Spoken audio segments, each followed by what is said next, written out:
Что мы привозим из путешествий с Авито? Кэшбэк бонусами на следующую поездку. Авито путешествие. Все пройдет, как забронировано. И с кэшбэком бонусами.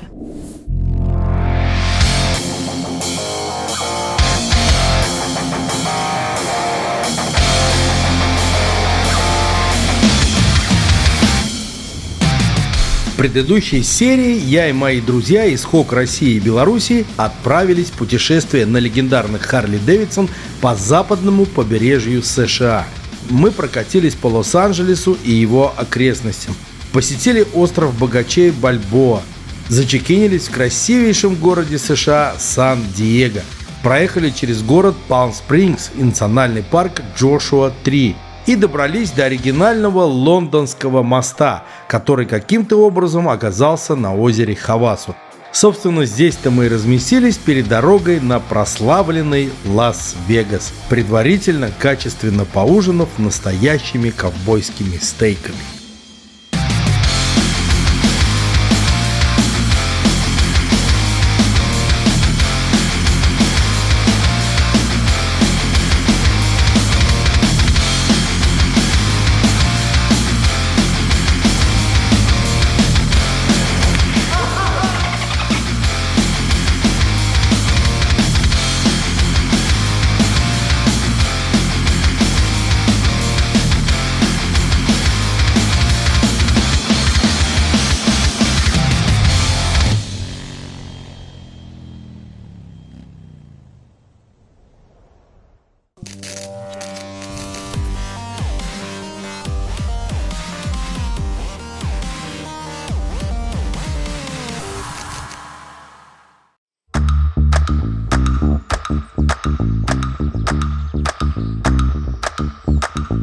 Очень часто мы вставали ни свет ни заря, чтобы встретить рассвет и, как в данном случае, еще и взбодриться. Поэтому не думайте, что мы способны только поглощать стейки и пить пиво.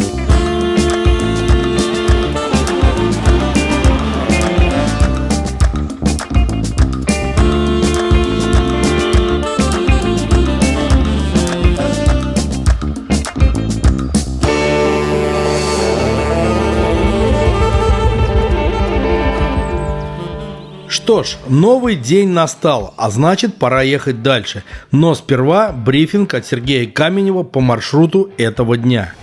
Нас с вами ждет город Оутман. Это самый настоящий город-призрак. Это город, в котором вообще никто не живет, но он сохранил такой вид колониального города времен золотоискателей. И когда-то он был крайне богатым городом.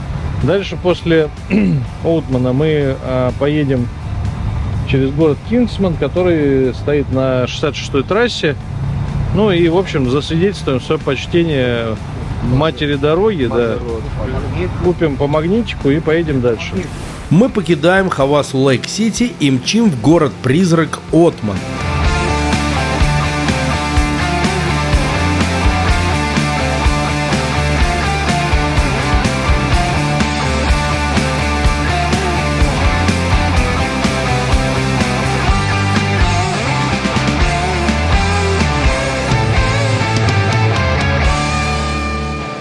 Ландшафты очень похожи на те, что мы видели вчера. Прерии с мелкими кустарниками, каменные горы и такая же витиеватая, старая, но вполне сносная двухполосная дорога с желтой разметкой. Хочу отметить, что по таким дорогам ездят либо автопутешественники, либо немногочисленные местные жители. Весь транспортный поток США перемещается по хайвеям, скоростным бетонным дорогам с хорошей инфраструктурой и большей рядностью. Но в тех дорогах нет души. Уж поверьте мне, как человеку, намотавшему по США более 3000 километров 3 месяцами ранее. А вот такие дороги – это как бальзам на сердце, музыка для души. Да к чему слова? Лучше послушайте звук мотора и насладитесь пейзажами.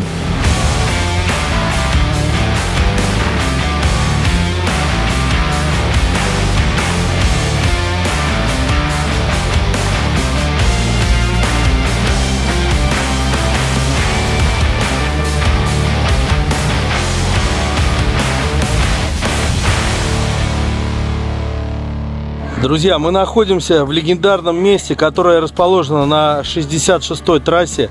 Это городок Утман, который является заброшенным городом-призраком. И здесь только туристическая движуха восполняет доходы местных жителей.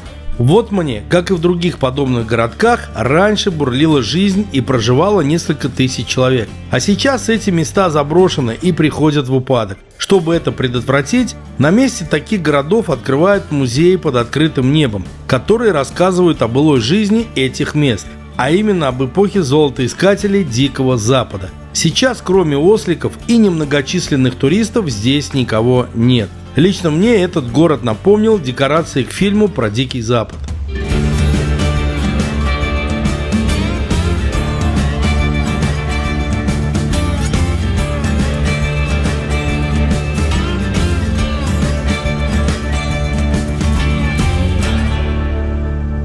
Едем дальше. Следующий участок дороги мне и всем остальным особенно понравился, потому что мы поднялись в горы, а как известно, горные дороги отличаются своей извилистостью, а серпантины для нас, мотоциклистов, прямо то, что доктор прописал. Ну и панорамы, открывающиеся с высоты, совершенно иные.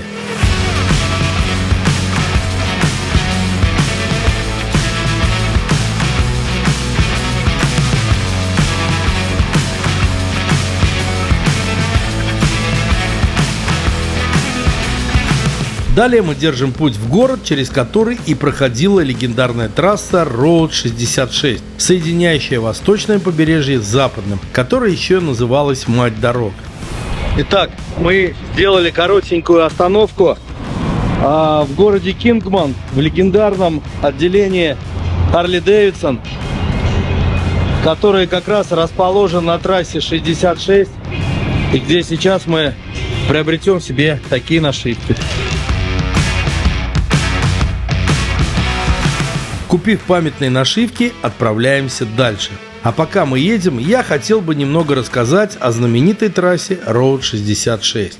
Эта знаменитая трасса известна как главная улица Америки, или Мать дорог, или Дорога дорог. Одно из первых шоссе в системе нумерованных автомагистралей США. Шоссе номер 66 было открыто 11 ноября 1926 года. Тем не менее, дорожные знаки отсутствовали аж до 1927 года, а полное асфальтовое покрытие дорога получила к 1936 году. Изначально шоссе начиналось в Чикаго, штат Иллинойс, проходя через штаты Миссури, Канзас, Оклахома, Техас, Нью-Мексико, Аризона, и заканчивалось в Лос-Анджелесе, штат Калифорния, охватывая в общей сложности 3940 километров, что составляет почти 2500 миль.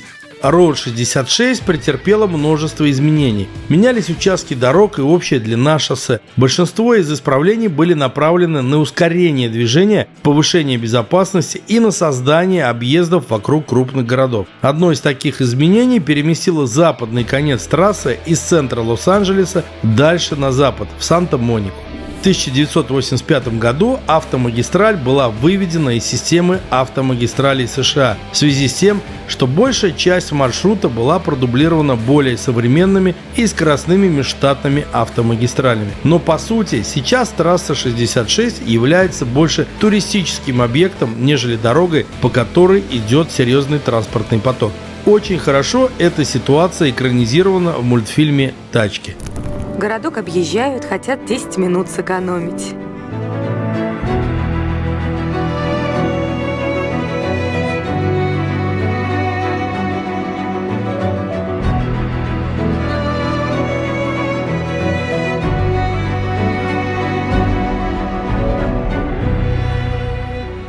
Но мы тем самым подбираемся уже к Лас-Вегасу и приехали на один очень важный объект современной инженерно-строительной мысли – дамбу Гувера. После последнего посещения в июле здесь хоть есть чем дышать, потому что в июле был вообще кошмар. Плотина Гувера – уникальное гидротехническое сооружение в США. Бетонная арочно-гравитационная плотина высотой аж 221 метр. и гидроэлектростанция, сооруженная в нижнем течении реки Колорадо. Расположена в Черном каньоне на границе штатов Аризона и Невада, в 48 километрах к юго-востоку от Лас-Вегаса. Названа в честь Герберта Гувера, 31-го президента США, сыгравшего важную роль в ее строительстве. Строительство плотины началось в 1931 году и закончилось уже в 1936 году, на 2 года раньше запланированного срока. Плотина Гувера является одной из известнейших достопримечательностей в окрестностях Лас-Вегаса.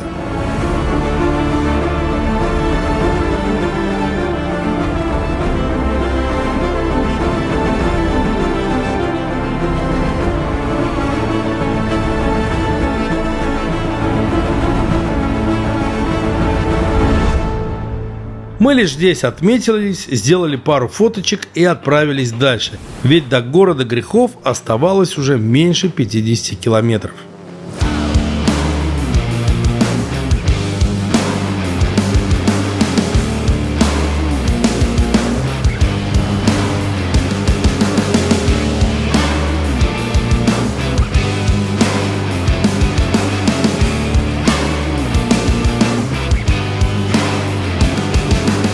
Еще один дилерский центр Harley Davidson, который мы не можем объехать стороной. Покупаем сувениры и необходимые вещи, нашивки и уже въезжаем в Лас-Вегас.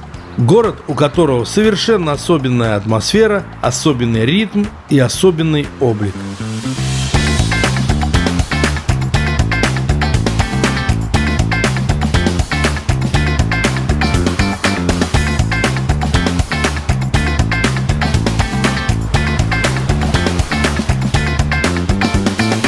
Миллионы людей ежедневно приезжают сюда, чтобы попытать Ее Величество удачу и попытаться сорвать куш в одном из многочисленных сверкающих казино. Да, город, возникший из ничего посреди пустыни, вот уже на протяжении десятков лет является магнитом для туристов из разных стран. Здесь вам и различные шоу, и концерты звезд, и казино, и особая атмосфера, которую невозможно не описать и показать. Ее надо только пропустить через себя. И здесь принято говорить так: все, что было в Вегасе, остается в Вегасе.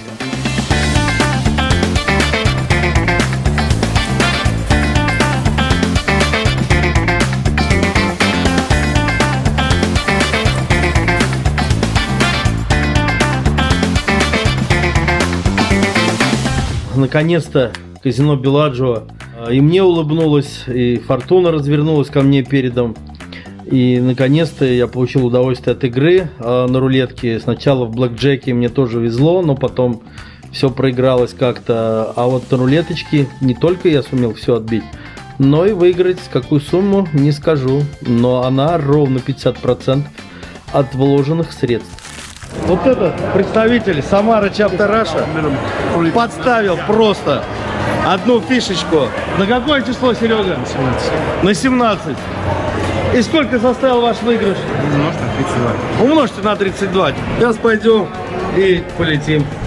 Я не буду говорить, кто сколько выиграл или проиграл, скажу лишь так: в сухом остатке все остались при своих. Главное, что все прочувствовали атмосферу Вегаса, пощекотали свои нервы и получили удовольствие от процесса. А еще мы на выигранные в казино деньги сходили на шоу Копперфильда. Нет, не потому, что мы были его фанатами, а потому, что это было единственное шоу, куда можно купить билеты накануне. И это было большой ошибкой. Шоу полный отстой. Мы ушли, даже его не досмотрев. Зато в следующем заведении мы получили удовольствие от чревоугодия и распития пенных напитков. Мне так еще и достался десерт. Это у них такая шуточная традиция. При заказе сета из шотов один получает палкой по заднице. Ну, конечно, ради контента чего только не сделаешь. И думаю, что моя задница точно заработала лайк. Поставьте его прямо сейчас, а то потом забудете.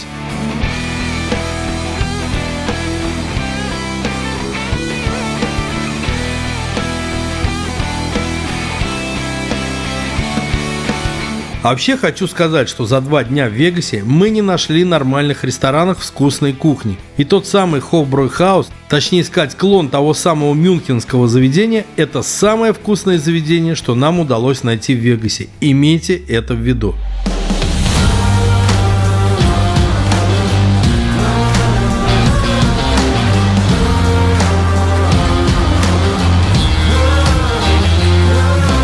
Жизнь в Лас-Вегасе кипит до утра, и народ разбредается по отелям лишь под утро. И мне кажется, такого Вегаса, каким его увидели мы с Сергеем Каменем, видели очень немногие. Мы встали в 5 утра, чтобы поехать к одному очень известному символу города грехов. Во-первых, в 5 утра там точно никого не будет, а во-вторых, прокатиться по утренней прохладе, встречая рассвет, это еще один нематериальный сувенир, который с вами останется до вашего последнего вздоха. Кстати, я такие сувениры собираю, и у меня их уже целая коллекция. Как-нибудь я посвящу этому целый выпуск. А вот, собственно, и наш объект, и мы здесь не одни. Этот паренек, пожелавший нам удачи, уже тут зачекинился на своей крутой тачке. Теперь наша очередь. Лас-Вегас – это одно из самых популярных туристических направлений в США и не только. Здесь проходят миллионы туристов каждый год, которые проигрывают здесь миллиарды долларов. Welcome to fabulous Las Vegas. Скажу вам, как человек бывалый, сделать такую фоточку без очереди днем нереально. Это кадры, сделанные мной вчера, когда мы въезжали в Вегас. Видите, какая очередь? И так всегда. 365 дней в году. Утреннее солнышко освещает аэродром, на котором стоят джеты миллионеров, приехавших тратить свои миллионы. И даже получился самолетный таймлапс.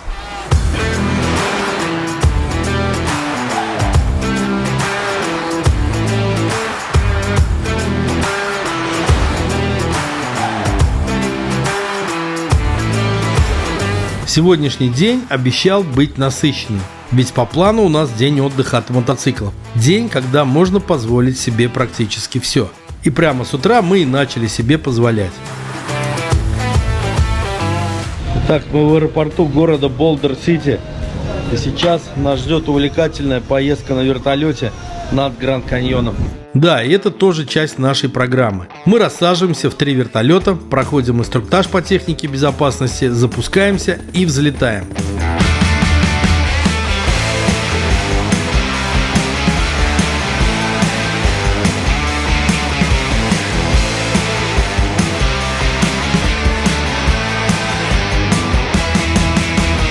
Сначала на маршруте уже знакомая нам дамба Гувера и тот самый мост. До 2010 года по плотине проходило шоссе 93, но после террористической атаки 11 сентября 2001 года движение автотранспорта через плотину было ограничено. Некоторые типы машин подвергались перед проездом обязательному досмотру с целью исключения провоза взрывчатки. Другие осматривались периодически. Для автопоездов проезд был запрещен. Они направлялись в объезд через мост в городе Лафлер, штат Невада. Именно принятие таких строгих мер безопасности и подтолкнуло к ускорению реализации проекта строительства моста через Черный каньон в обход дамбы Гувера. 19 октября 2010 года рядом с плотиной Гувера был мост, который существенно увеличил пропускную способность шоссе 93. Предположительная нагрузка моста составила 17 тысяч грузовых и легковых автомобилей в день, длина моста 579 метров. Строительство моста обошлось в $240 миллионов.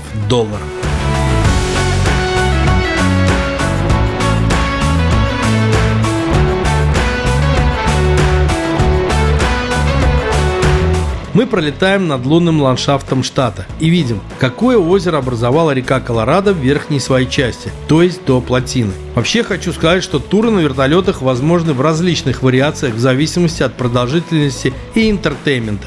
Мы сейчас летим по одной из самых недорогих программ, которая стоит в районе $250 человека и занимает около 1,5 часов. А вообще существует большое количество различных опций. Можно полететь на вертолете в Гранд Каньон, там сесть на плоты и спуститься по реке Колорадо. Дальше будет пикник с барбекю, потом на хаммеров джип-сафари. После снова вертолет уже на закате с посадкой в топовых фотозонах. Это Америка, и здесь люди знают, как зарабатывать на туризме. Как говорится, любой каприз за ваши деньги. Тем временем мы подлетели к Гранд Каньону, точнее сказать, к его западному Риму.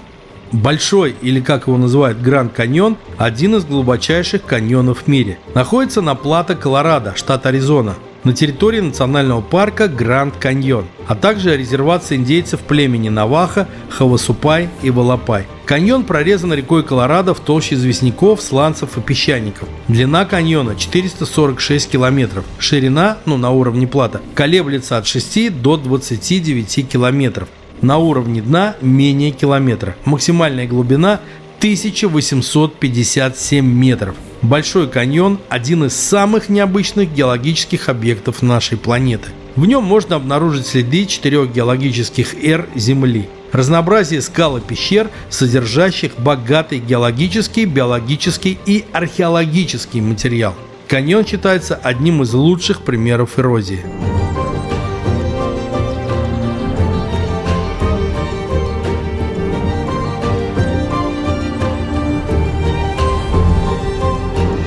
Изначально река Колорадо текла по равнине, но в результате движения земной коры около 65 миллионов лет назад плато Колорадо поднялось. В результате поднятия плато изменился угол наклона течения реки Колорадо, вследствие чего увеличилась ее скорость и способность размывать горные породы, лежащие на ее пути. Прежде всего река размыла верхние известняки, а потом принялась за более глубокие и древние песчаники и сланцы. Так и образовался Большой каньон.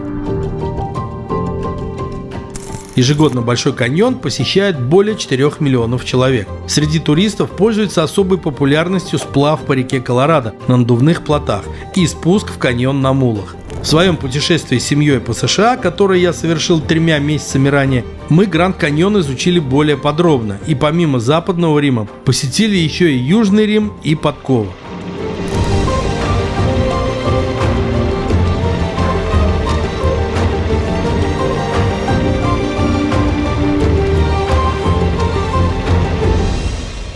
Экскурсия прошла отлично, даже немного скучновато. Хотелось бы, конечно, чтобы пилот нас повозил с поворотами, наклонами, на скорости пролетел бы на бреющем полете. Честно скажу, на Камчатке на наших Ми-8 было гораздо динамичнее. Как оно было? Круто. Замечательно. Класс. Приезжайте еще. Мне понравилось. Следующую часть дня мы также провели в формате казино, рестораны, отдых. И помните поговорку, да? Все, что было в Вегасе, остается в Вегасе.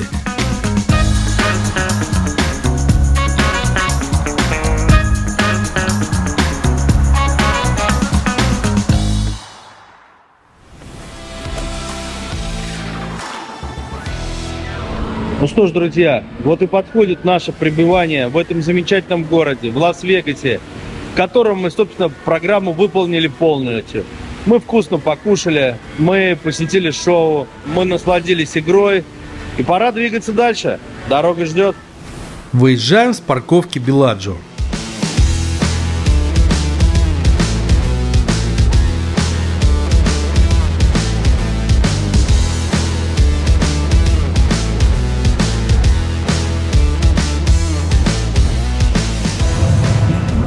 Друзья, мы покидаем Лас-Вегас и отправляемся в национальный парк Ред Рок, а затем нас ждет уникальное путешествие по пустыне смерти.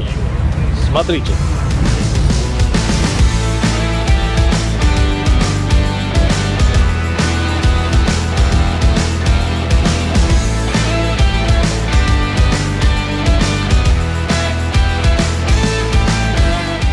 Собственно, до Ред Рока мы доехали очень быстро, и из себя он представляет типичный небольшой, ничем не примечательный городок, которых мы уже видели до этого множество. Проезжаем его насквозь и движемся к красивым горам красного оттенка. На въезде в каньон, как и везде, КПП, где нужно оплатить въезд в национальный парк. Сколько стоит, я уже не помню. Мне кажется, что в районе $10-20.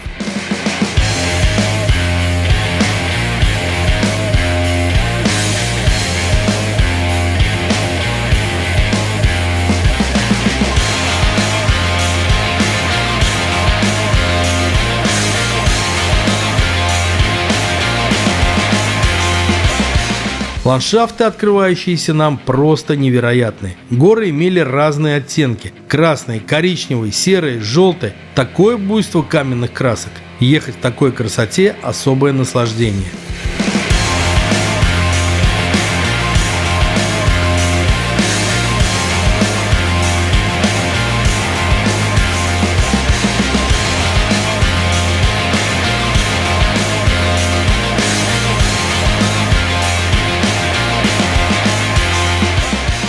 На одной из стоянок мы спешиваемся и идем по туристической тропинке к скале. Там есть наскальные рисунки древних людей.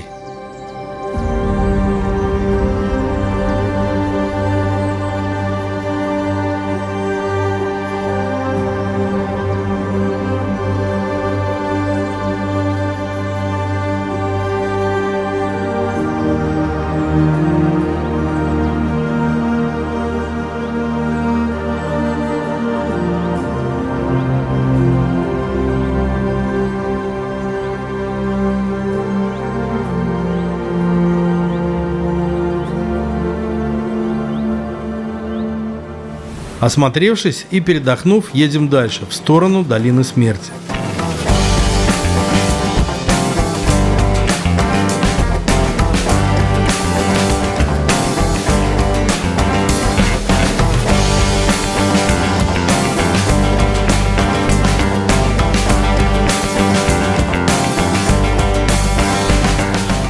Вот мы и подъехали к границе долины смерти. И для того, чтобы ее нам нормально проскочить, нужно заправить баки, как говорят, под крышечку. Потому что там заправляться негде.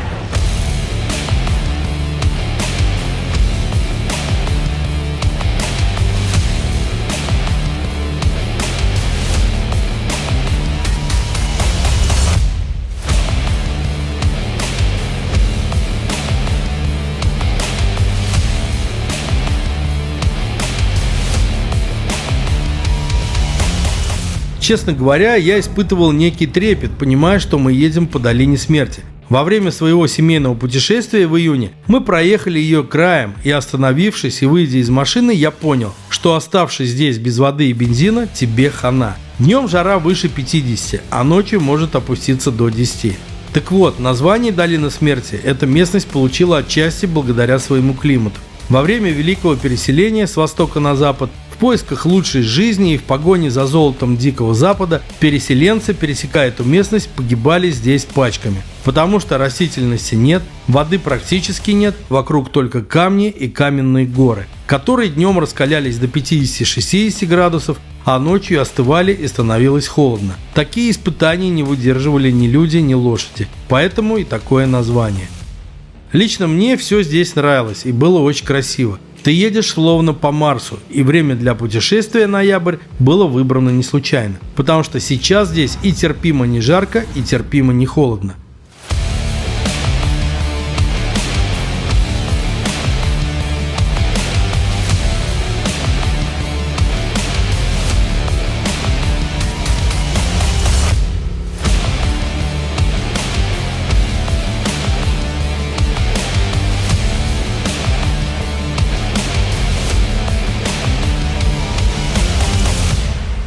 Проехав по долине ровно половину пути, мы приезжаем в оазис.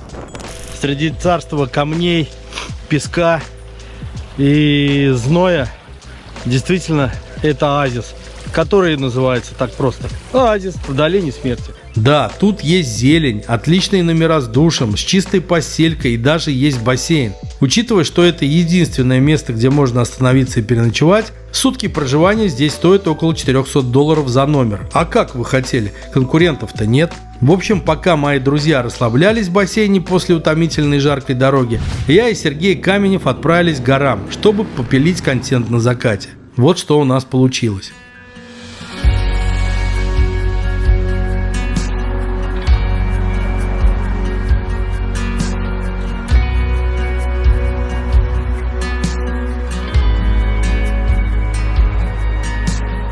Параллельно с этим мы поняли, что нужно обязательно приехать сюда на рассвете. И мы приехали, опять же проснувшись снова в 5 утра.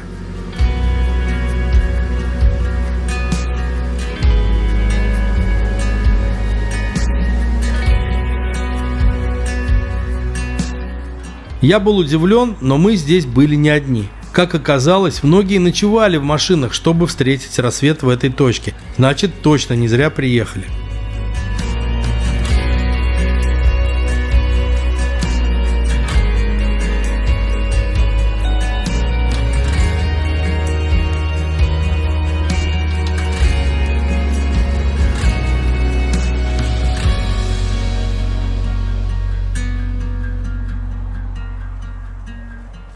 Далее все по отработанному плану. Брифинг по маршруту и покидаем оазис, который расположился посреди долины смерти.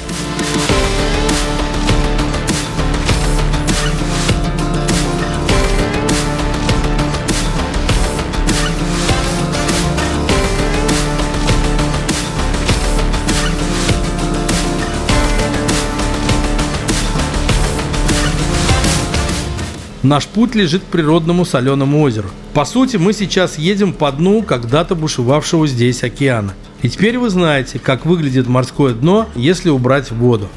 Вот здесь вот за нами простирается вот эта скала. Верхний уровень этой скалы 86 метров. Это граница уровня моря. Таким образом, вот это озеро является самой низкой точкой в США и занимает второе место в мире по глубине, так сказать, под уровнем моря. По сути, ничего сверхинтересного здесь нет. Натоптанная дорога к озеру, земля, усыпанная кристаллами соли, и сама вода. Мы лишь здесь сделали памятные фотографии и отправились дальше.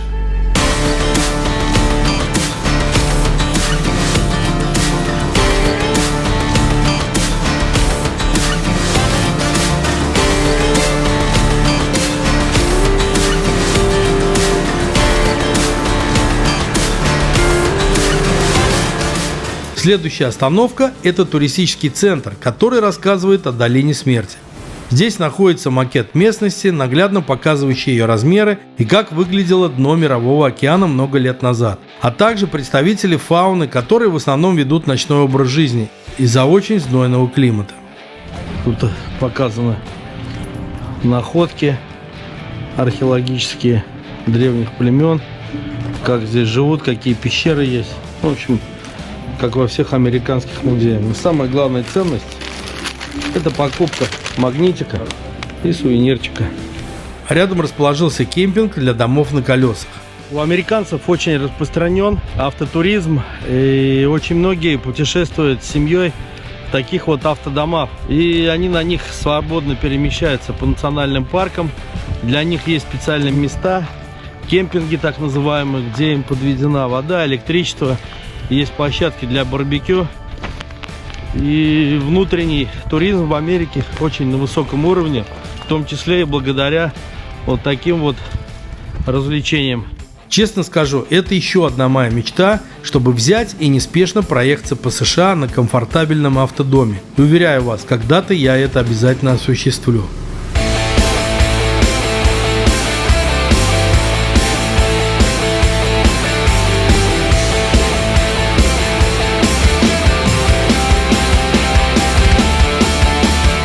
Мы продолжаем свой путь по долине смерти, и чем дальше мы перемещаемся на северо-запад, тем больше становится растительности. Кустарники растут и количественно, и качественно, увеличиваясь в размерах.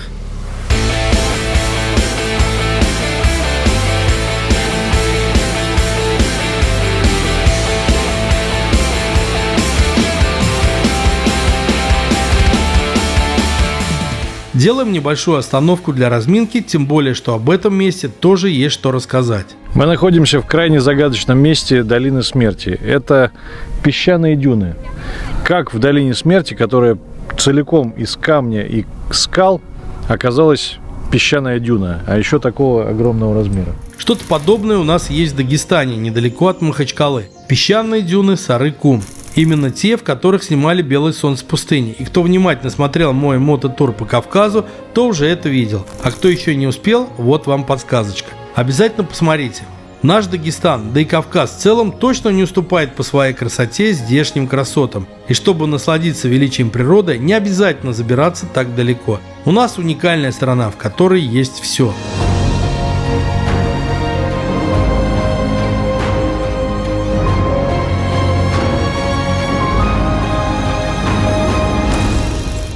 Далее продолжаем свой путь по долине смерти, оценивая ее гигантские площади.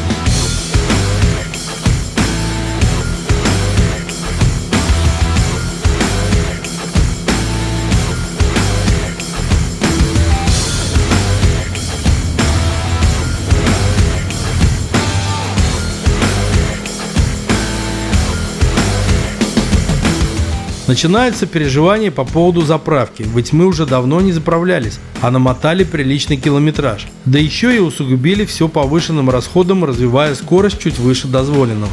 Но как вы видите, тут ни камер, ни патрулей, поэтому можно топить свое удовольствие. Патрули в основном стоят на более оживленных дорогах и четко блюдят за соблюдением скоростного режима.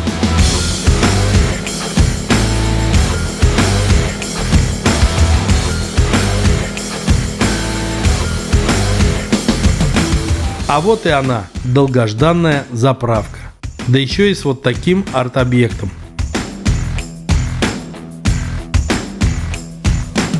Да, друзья, заправки бывают разные.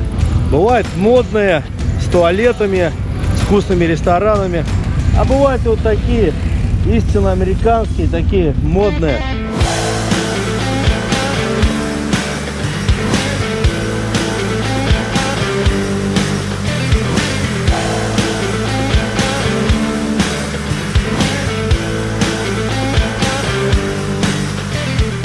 А мы останавливаемся на смотровой площадке, которая находится в аккурат на границе Долины Смерти.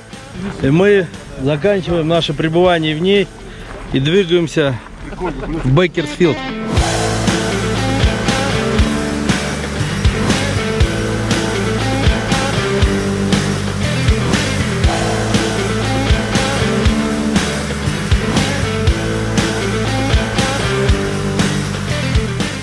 Едем дальше в лучах уже предзакатного солнца. Дорога стала более оживленной, появляются дома и какая-то инфраструктура. Ландшафты также изменились.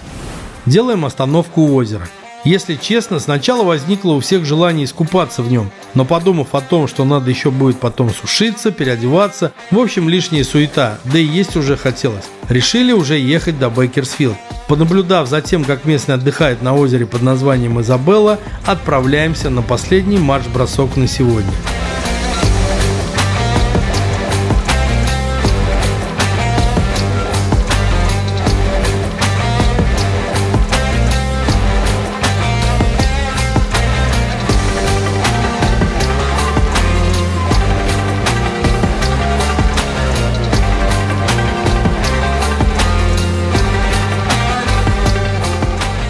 Уже по сумеркам мы и добрались до Бейкерсфилд и нашего отеля. Что из себя представляет Бейкерсфилд, мне выяснить не удалось. Мы поздно приехали, заселились в отель на окраине города, а утром с самого ранья уже собрались, чтобы двинуть дальше. Вот что есть о городе на просторах интернета. Бейкерсфилд – город в округе Керн, штат Калифорния. Дальше идут погодные параметры, что среднегодовая температура здесь 18 градусов. В Бейкерсфилде базировался клуб Лиги развития НБА Бейкерсфилд Джем и хоккейный клуб ЕКХЛ Бейкерсфилд Кондорс. Но это, наверное, как у нас знаменитый бузулукский Спартак или Динамо Сызрань. Бейкерсфилд является родиной рок-группы Корн, Cradle of Thorns, Ричи Нивей, Орджи и Адема. Что, не слышали про таких? Да вы что? Я, кстати, тоже. В общем, город не представляет из себя ровным счетом ничего, и смотреть тут нечего. Вообще в США с достопримечательностями все сложно. Тут нет привычных нам Кремлей, соборов, храмов, монастырей, замков, памятников, всего того, что долгие века скрывала история. Страна очень молодая, и по сути вся движуха здесь происходит с конца 18 века. Все туристические объекты здесь связаны либо с природными памятниками, либо с какими-то новоделами или историями про бизнес. Поэтому древних колизеев и гробниц вы тут не найдете. Даже если сравнить с той же Мексикой, то она куда богаче на исторические памятники. Поэтому Америку надо просто смотреть, а все важные достопримечательности и истории про них легко можно найти в интернете. Сегодня у нас особенное утро. Помимо брифинга у нас предстоит процедура расставания с одним из нас. Нет, все живы и здоровы. Просто моему земляку Сергею Колесникову из-за возникших обстоятельств приходится преждевременно возвращаться домой. За 8 дней мы проехали территорию 3 штатов. Мы посмотрели Гранд Каньон, мы посмотрели Долину Смерти, мы поиграли в Лас-Вегасе.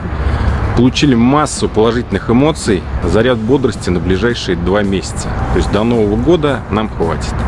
Ну а там после Нового года увидимся, продолжим. Ну а мы после очередного брифинга отправляемся в сторону побережья Тихого океана. Эта часть пути будет наполнена в основном пейзажами фермерских хозяйств. В этой части очень много апельсиновых и мандариновых плантаций. Попадаются виноградники и яблочные сады.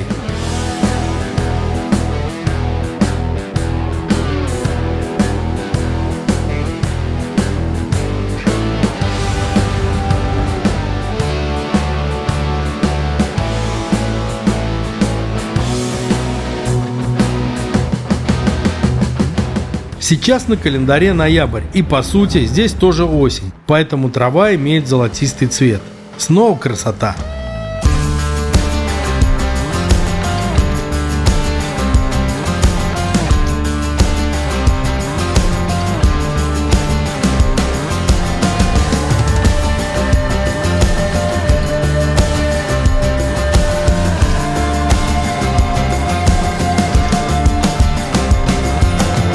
Проехав насквозь эту возвышенность, мы выезжаем уже на новую местность, которая богата фермерскими хозяйствами. Здесь притом расположены фермы как животноводческие, о чем говорит большое количество пастбищ, так и растениеводческие.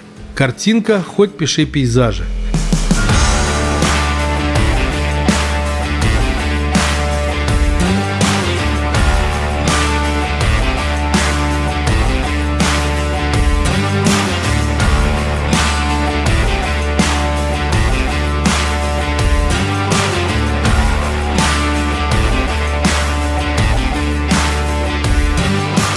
Уже ближе к вечеру мы добрались до Монтеррея, а это значит, что мы выходим на финишную прямую, трассу, по которой пойдем обратно в Лос-Анджелес вдоль Тихого океана. Первое, что мы идем делать, это осмотреться на местности и поужинать. Учитывая, что город находится на побережье Тихого океана, большинство заведений предлагает морскую кухню. Собственно, этого-то и хотелось. Морепродукты в пэринге с прекрасным калифорнийским рислингом – это отличное завершение дня.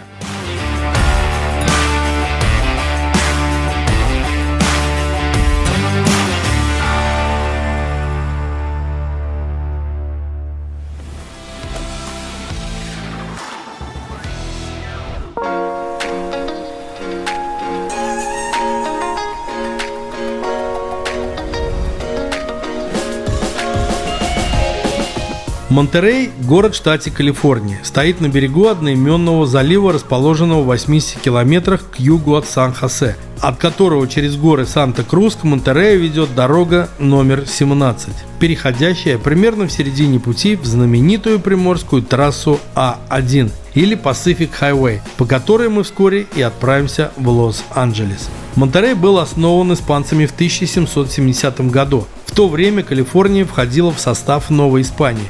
В 1775-1849 годах город был первой столицей Калифорнии. В 2005 году его население было 30 641 человек. В Монтеррее много достопримечательностей, особенно по сравнению с Бейкерсфилд. Здесь расположен один из лучших в США океанариумов, старинные припортовые сооружения, первые калифорнийские культурные заведения, театр, библиотека и другие. От города отходит чрезвычайно красивая и весьма извилистая 17-мильная дорога. Эта частная, но доступная для публики платная дорога пролегает по небольшому выступающему в океану полуострова Монтеррей между городками Монтеррей и Кармел. Дорога пролегла вдоль берега Тихого океана между пляжами и скалами. Она периодически ныряет в леса и рощи в глубине полуострова, где расположены одни из самых дорогих особняков Калифорнии. Сбегая вперед, скажу, что именно по этой дороге мы отправились дальше, и городок Кармел тоже посетили. А мы тем временем заехали прямо в портовую часть, так сказать, на пирс, и было очень здорово наблюдать, как дельфины подошли большой стаей прямо к берегу. А круизный лайнер составил нам отличный фон для фотосессии.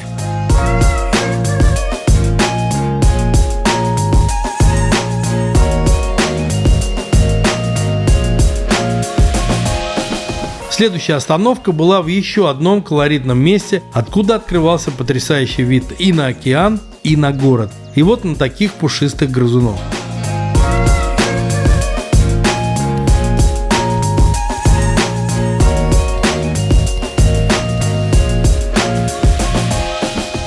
Далее мы едем в историческую часть, которая связана с рыбной переработкой и сардинами. Немного прогуливаемся и отправляемся в сторону города Кармел.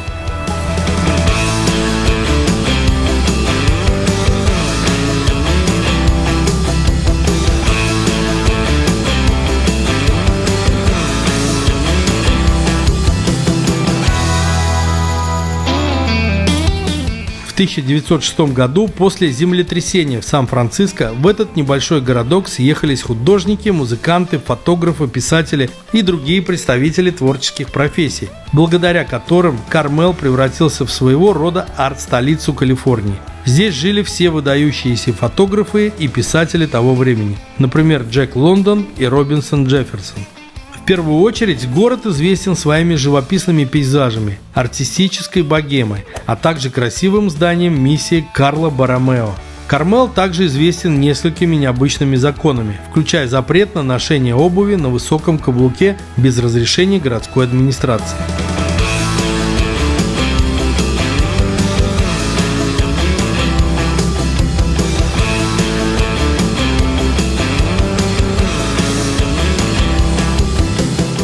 Далее, наслаждаясь видами Тихоокеанского побережья, мчим в сторону местечка Биг Сюр, что в переводе означает «большой юг».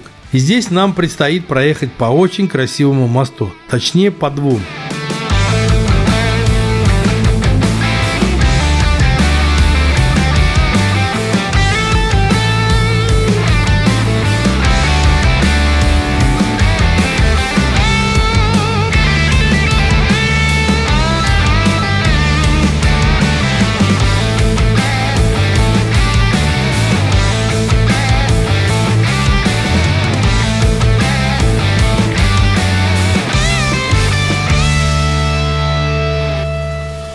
Делаем остановку в местечке Биг Сюр. Преследуем одновременно две цели. Посмотреть красоты побережья Тихого океана и размять пятую точку.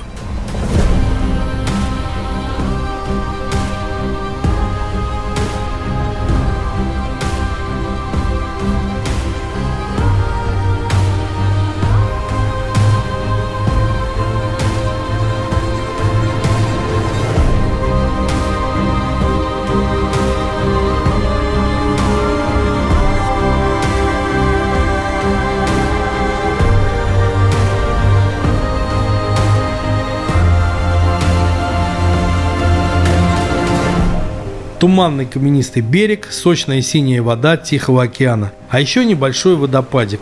Все это добавляло в находящуюся в голове у каждого папку под названием «Мотопробег по США» новые кадры и новые воспоминания. Местечко реально зачетное, поэтому делаем фоточку и едем дальше.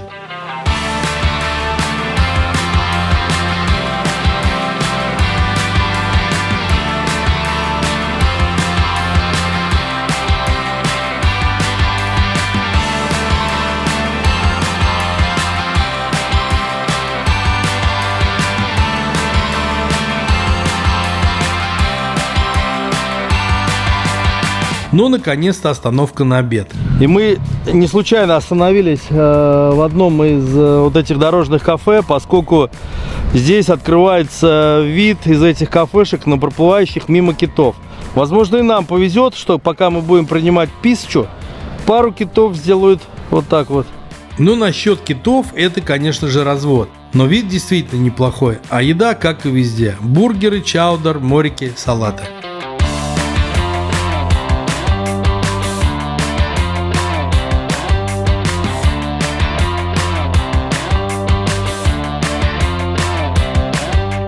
Перекусив, мы отправились дальше по побережью.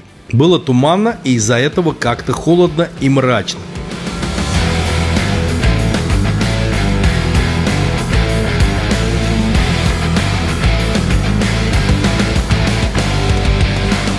А вскоре мы почувствовали очень едкий аромат скотного двора. Но двор оказался вовсе не двором, а береговой линией, а скот оказался морским. Представляю вашему вниманию одно из лежбищ морских котиков. С одной стороны, наблюдать за этими для нас непривычными животными очень мило и забавно. А с другой стороны, если ветер в правильном направлении, долго не выстоять. Полюбовавшись этими морскими тушками, отправляемся в путь.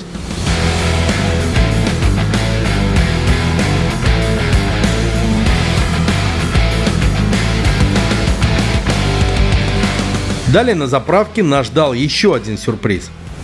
Сергей не только узнаваемая личность в российском блоге, но и в американском. И поэтому кто, Серега, к нам присоединяется? Наш друг Магнус из города Пизма.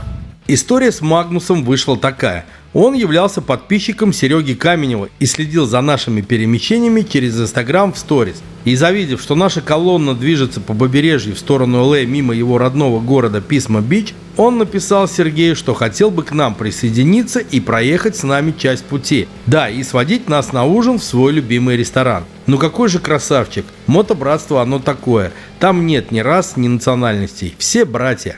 Итак, ресторан. Это был настоящий техасский стейкхаус. Весь в антураже, с историей, с традициями. По интерьеру уже понятно, что все очень круто.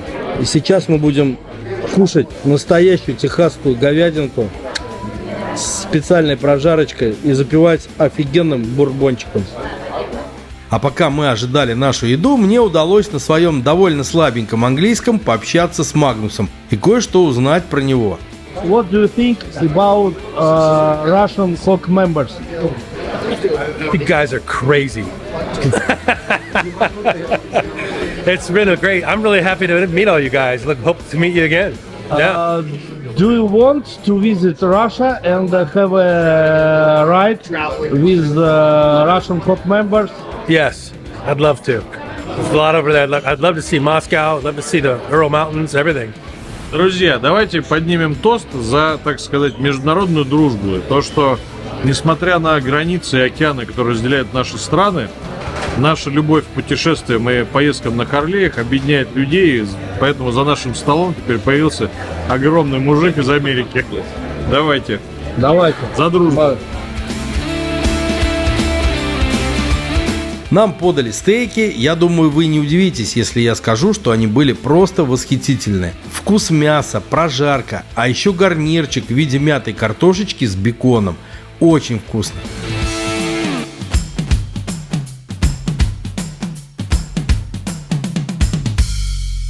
Сами понимаете, после такого тяжелого ужина спалось так себе, и мы с Сергеем Каменевым по привычке поехали снимать утренние кадры.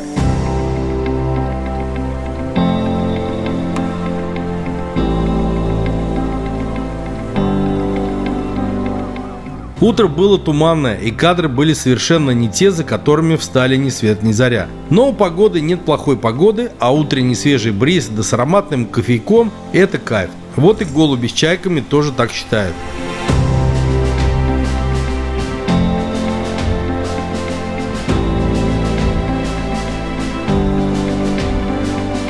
А серферы вовсе пришли еще раньше нас за утренними волнами. Судя по их гидрокостюмам с капюшонами, водичка все же была бодрящая. По сути, все побережье Тихого океана прохладное. Явно купающихся я особо не наблюдал.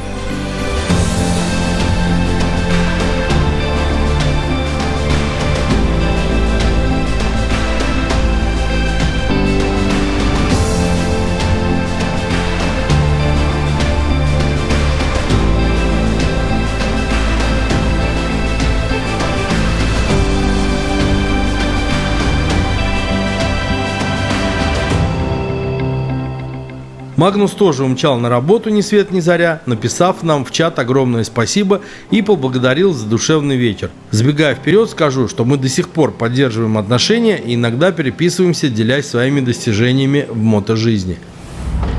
Как ни жаль, наше путешествие подходит к концу, и сегодня у нас последний ездовой день. Но это не значит, что он не будет насыщен интересными событиями и приключениями. Нас сегодня ждет город Санта-Барбара и побережье, на котором тоже много всего интересного. Смотрите. Первые километры все такие же туманные. Потом все развеялось и открылись привычные калифорнийские пейзажи. Мы держим путь в Санта-Барбару.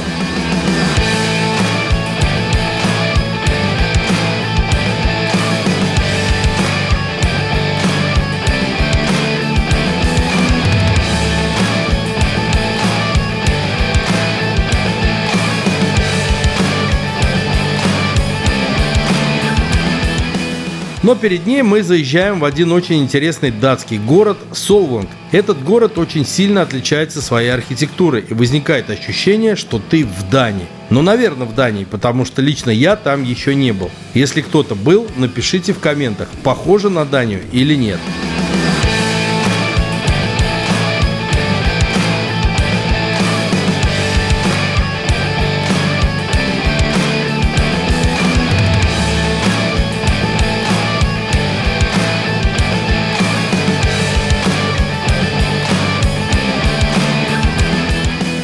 И вот мы уже дефилируем по богатеньким и пустынным улочкам Санта-Барбары. Едем сразу на побережье и сходу въезжаем прямо на пирс. Друзья, мы находимся на знаменитом пирсе Санта-Барбары. Это место, пропитанное духами Сиси Кэпвелла, их интригами, скандалами, расследованиями и романтическими сторис. Здесь находится 24-метровая башня с часами, которая фигурирует в одноименном сериале «Санта-Барбара», и ее можно увидеть в титрах. После пирса мы покатались по улочкам Санты-Барбары и, конечно же, дошли-таки до этого известного здания, которое на самом деле было не особняком семьи Кэпвелл в сериале, а зданием суда. Суд был построен в 1929 году в стиле испано-мавританской архитектуры и является одним из самых известных зданий города. Оно характеризуется своими высокими башнями, белыми стенами и красочными мозаиками и фресками, выполненными местными художниками. Внутри здания суда находится музей, где выставлены картины и скульптуры, а также исторические документы, связанные с историей Санта-Барбары и округа. Одной из самых известных комнат в здании является Сенатский зал, где ранее проводились заседания местного сената. Здание суда в Санта-Барбаре является одной из главных туристических достопримечательностей города и привлекает множество туристов каждый год. Вокруг здания суда расположены красивые цветочные сады, которые также привлекают многих любителей природы. Скажу честно, что именно такого плана достопримечательности расположены по всей Америке. И в Европе, и в нашей стране бродить по старинным достопримечательностям гораздо интереснее. А дальше наш род Кэп Сив повел нас красивейшей, витиеватой и холмистой дорогой дальше.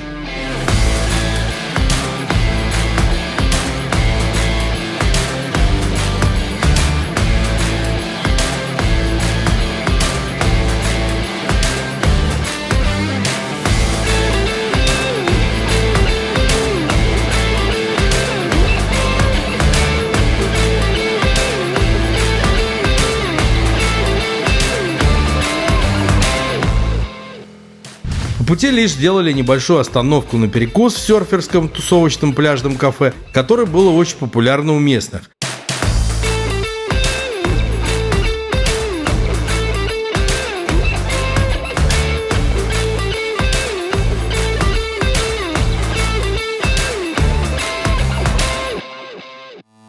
Больше поснимать мне здесь не дали, так как там часто тусуются важные персоны, и попросили лица не снимать, а лица были почти везде, поэтому пришлось съемку свернуть. Двигаем дальше через Малибу и Санта-Монику к нашему дилерскому центру Bartles, чтобы поставить уже почти свои Харлеи на прикол, забрать свои какие-то оставленные вещи и отправиться переночевать в отель, из которого на следующее утро мы улетим в Москву. Осталось только спросить моих друзей, как им понравилась поездка, и мы это сделаем прямо сейчас. Офигенско съездили. Хорошая компания, хорошие дороги, обалденные виды. Все супер, все понравилось. Я получил массу положительных эмоций. У меня появились новые друзья в разных городах. Я надеюсь, что мы будем созваниваться, дружить. И еще будет у нас масса таких поездок.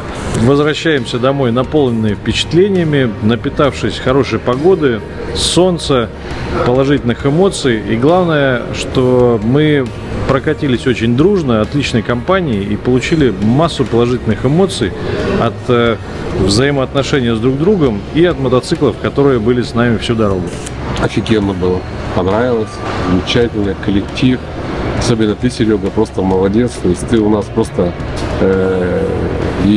как там говорится, и жрец, и над людей игрец.